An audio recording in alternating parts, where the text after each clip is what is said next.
नमः संस्कृताय। प्रिय संस्कृत मित्राणि, संस्कृत सेवा में आप सभी का स्वागत है।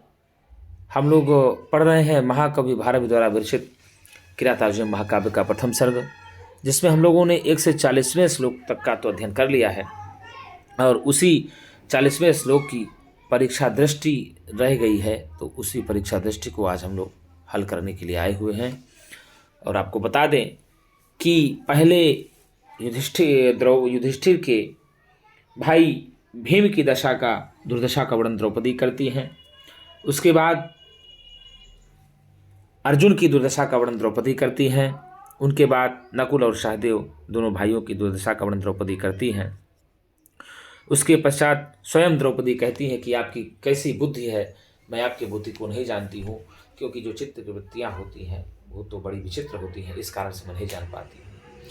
फिर द्रौपदी की इसी प्रकार से दशा का वर्णन करती है। तो 40वें श्लोक में द्रौपदी ने युधिष्ठिर के चरणों की दुर्दशा का वर्णन किया। भाई उनके खाने पीने की व्यवस्था का वर्णन किया, उनके रहने की दुर्दशा का वर्णन किया कि आप कहाँ पर पहले सोते थे, आज आप कहाँ पर सो रहे हैं। फिर बोली कि आप पहले किस सिंहासन पर आरूढ़ हुआ करते थे, आज किस सिंहासन पर आरूढ़ है। और उसके बाद फिर भाई साहब पहले क्या पहनते थे, क्या खाते थे, क्या पीते थे, क्या रहते थे, इन सब का वर्णन करने के पश्चात अब द्रौपदी जो है सीधे कहती है कि आपके चरण पहले कहाँ पड़ते थे और आज आपके चरण कहाँ पड़ रहे हैं।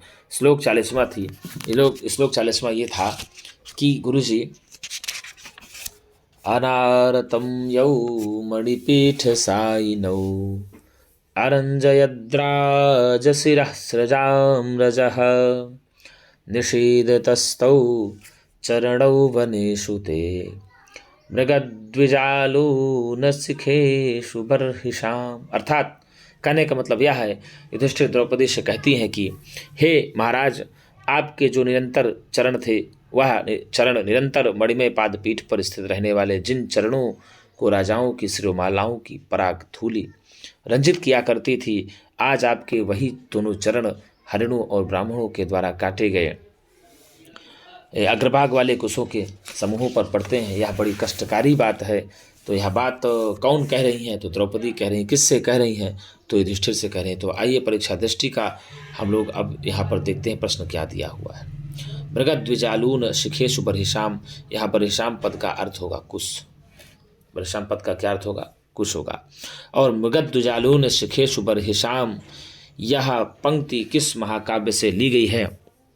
तो आप बताएंगे किरातार्जुनीय महाकाव्य से ली गई है। तो मृग का मतलब होता है हरिण और द्विज का क्या अर्थ होगा? तो द्विज का अर्थ होता है ब्राह्मण। अर्थात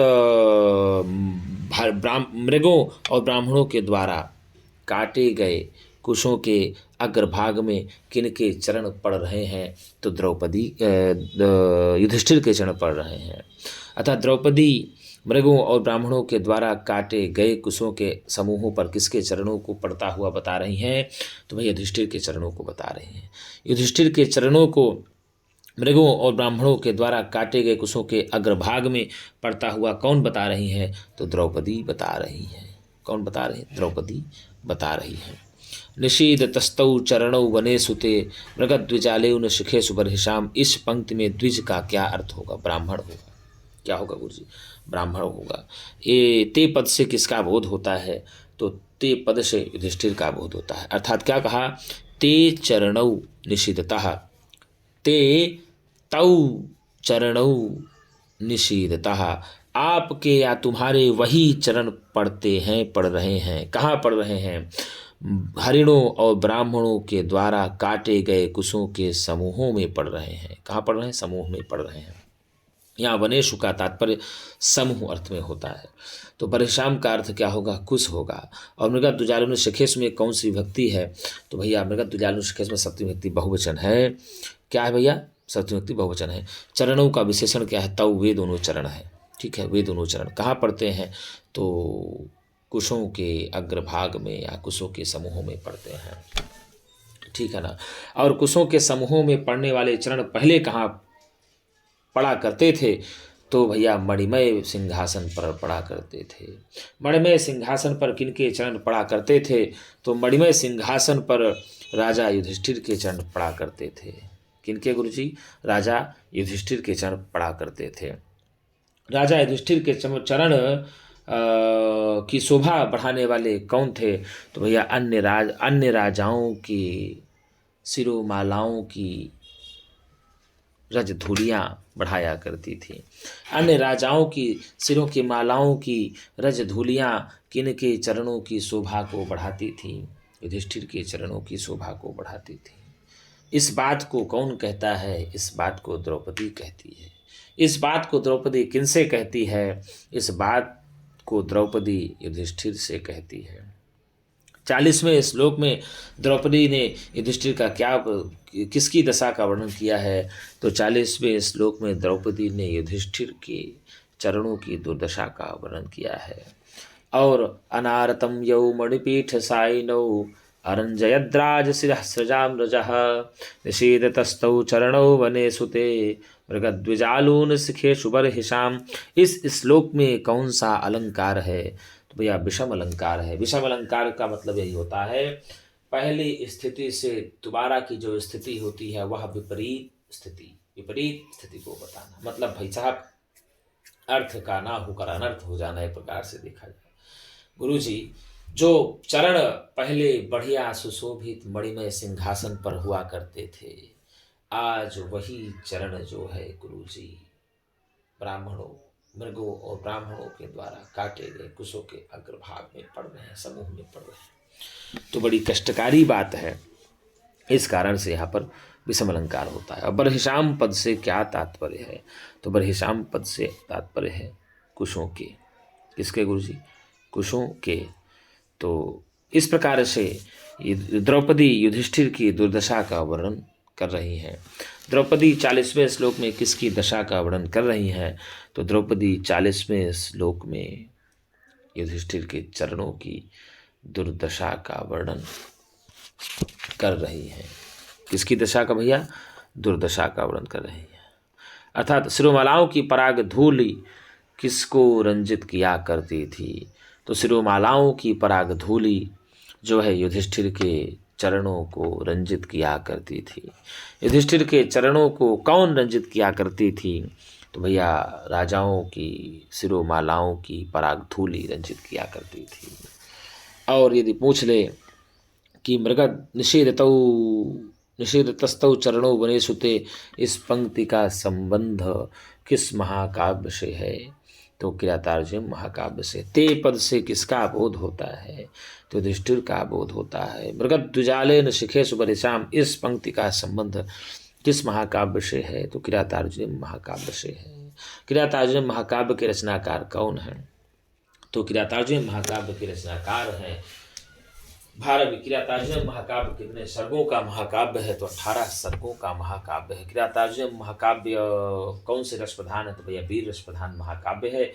और प्रथम सर्ग में तो भैया शांत रस ज़्यादा प्रयोग किया गया है।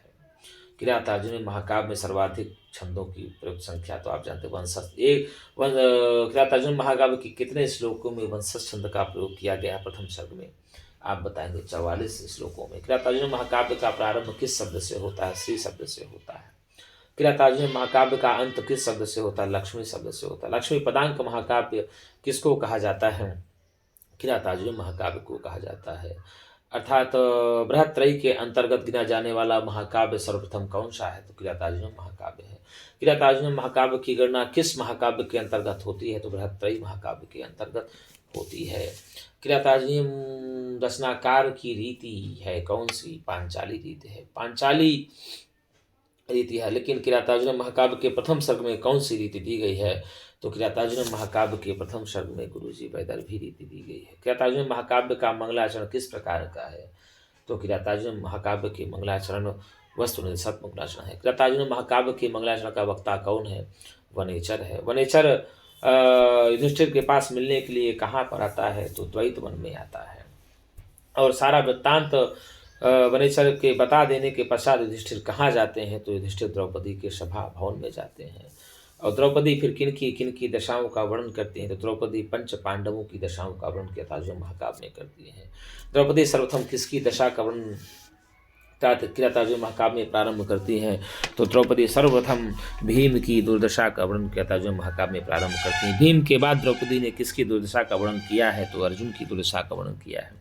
अर्जुन की दुर्दशा का वर्णन करने के पश्चात द्रौपदी ने किनकी दुर्दशा का वर्णन किया है तो भैया नकुल और सहदेव की दुर्दशा का वर्णन किया है। नकुल और सहदेव की दुर्दशा का वर्णन करने के पश्चात द्रौपदी ने क्या कहा है युधिष्ठिर के लिए? उन्होंने कहा कि मैं आपकी बुद्धि को नहीं जानती हूँ, क्योंकि जो ये चित्तवृत्तियाँ होती हैं बड़ी विचित्र होती हैं, इस कारण से मैं आपके बुद्धि को नहीं जान पाती हूँ। तो इस प्रकार से मणिमय सिंहासन का भी वर्णन करती हैं, भोजन आदि का वर्णन करती है, चरणों का भी वर्णन करती है। तो इस प्रकार से द्रौपदी फिर अब युधिष्ठिर को 27वें श्लोक से 46 श्लोक तक बोलती रहती है। 27वें श्लोक की वक्ता द्रौपदी होती है और 27 से 46वें श्लोक तक द्रौपदी जो है युधिष्ठिर को टार्चर क्या करती है। कहीं पर भी युधिष्ठिर ने बोला नहीं है। तो मित्रों, आज के लिए इतना ही। हम पुनः एक नई वीडियो के साथ मिलेंगे। तब तक के लिए नमः संस्कृताय।